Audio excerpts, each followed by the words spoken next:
Okay, so the first we look at is posture. So quite a bit of a difference in terms of that where you were before, kind of that curvature to the spine there, head down a bit, slightly hunched. Doesn't look as athletic as you do on this right-hand one for sure, okay? So that's going to be the thing to practice, basically the start of your sort of journey now, getting to break 100 and then breaking 90.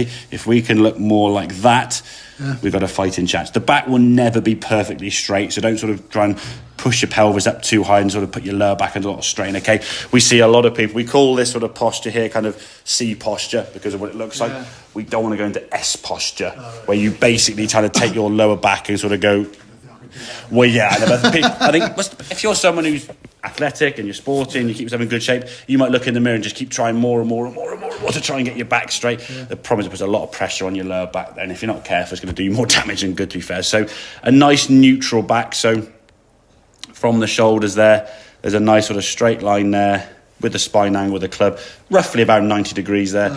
A little bit of curvature is absolutely fine, yeah? But obviously compared to where you were before, we can see a bit of a change there, okay? So that was the vision looking down the line. And as we saw, we haven't really sort of said how to swing back further, but this was your backswing before. Hands weren't really getting above your shoulders there, really, were they? Quite limited. Bit of left knee movement going towards the golf ball. Quite a short backswing. So when you try to add the power down to the golf ball here, that would throw your body back a little bit and result generally in you hitting the ground behind the golf ball. Now, on a mat, like I say, that's all right, to be fair. Out on the golf course, it's no good. You do one and you duff it 20, 30 yards, or you take a bit of turf and it doesn't go very far, then your next shot after that will just miss the ground. But if your club is getting to its low point of the arc, back here behind the golf ball, when it comes hitting the golf ball, the club now is already rising up, so you'll just top it, yeah? With the driver, like I say, if the ball's on a tee-peg, you're hitting up on it, absolutely fine. So this is why a lot of people, when they first start, they actually find the driver actually okay. It's got a massive big hitting area. The ball's on a nice tee peg. You can hit up on the ball all day and it's not as easy to top it. You can obviously, but it's not as easy. When the ball sits on the ground, you've got to make sure that angle is coming down to the golf ball. So we'll see now on this right hand one, as you go back, your hand's now getting a little bit higher. So the backswing is getting longer with actually less leg or knee movement, yeah? The gap between your knee now is smaller and your head now is sort of in a nice, good sort of position with the hands higher than that effectively. Now, in time, they might go back a little bit further. If they do, absolutely fine. We're not going to encourage you to try to go further, but if they can do, hey, so be it, okay? Just don't try and force it. I must get back to this position, because we want a good quality backswing position, not just you trying to go back as far as humanly possible and strain yourself, okay? Then back into the golf ball here now. Nice strike of the golf ball and then through the target. You can see here now this right foot not moving as much as we'd like to. And we'll show you a little practice that you can actually do, which I think might help the left foot stay a little bit flatter and start encouraging you moving your body better. Now, I'll draw a little picture on it to sort of showcase you when you get this video, it will make some sense, okay?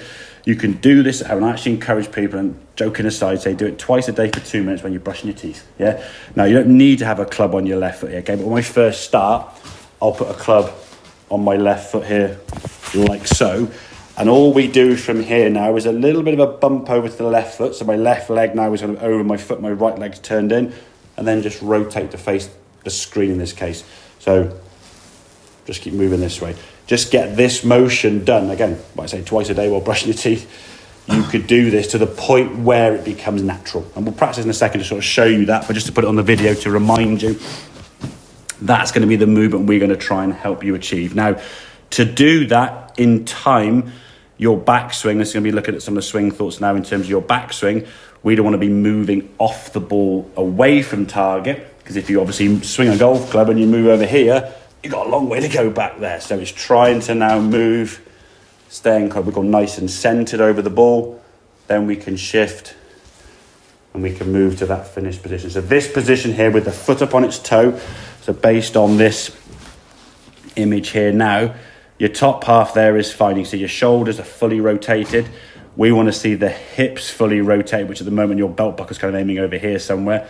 And this foot now up on its toe, so the sole of your feet, or sole of your foot, should I say, will be back towards the camera. The knees will obviously then come round together, okay? So that's going to be kind of homework, but your practice to go away with and try and get used to doing that. And initially, just do it without even having a golf club in your hand.